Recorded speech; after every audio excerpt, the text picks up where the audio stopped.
Ассаламу алейкум, урматтуу кыргызстандыктар, урматтуу кыргыз элим. Чындыгында биз добуш берип шайлаган депутаттар Жогорку Кеңешке жумушка келгенден кийин коомчулуктун, элдин, мамлекеттин кызыкчылыгын колдой турган, элге пайдалуу иштерди кылыш керек эле. Бирок тиге каршы кээ бир депутаттар ал жака баргандан кийин элди экиге бөлүп жарып, элдин мыйзамдуу укугун бузуп жатат.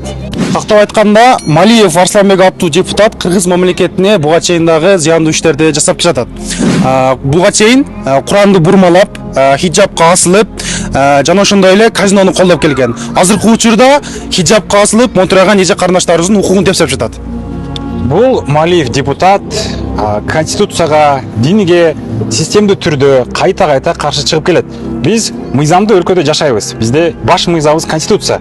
Ал жакта бул тууралуу эмгеп жазылган. Кыргыз Республикасынын конституциясы 24-берене эч ким жынысы, расасы, тили, майыптуулугу, этностук тандыгы, туткан дини, курагы, саясий же башка ынанымдары, билими, теги, мүлктүк же башка абал ошондой эле башка жагдайлары боюнча басмырланышы мүмкүн эмес деп турат.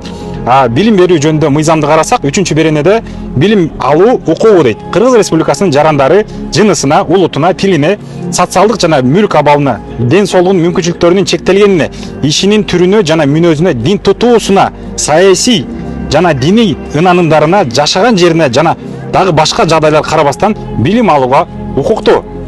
Урматтуу депутаттар, силерди эл шайлаган, силер элдин кызматындасыңар. Ошол үчүн эл сурабайт, эл талап коет. Эл өзү билет, кимди коет, кимди шайлайт, кимди мөөнөтүн узартарын, кимди мөөнөтүн жеткизбей, кетирерин дагы эл чечет.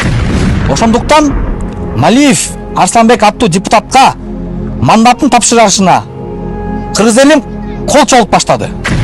Элди бөлүп жарган Малиевке окшогон депутаттар Керек эмес.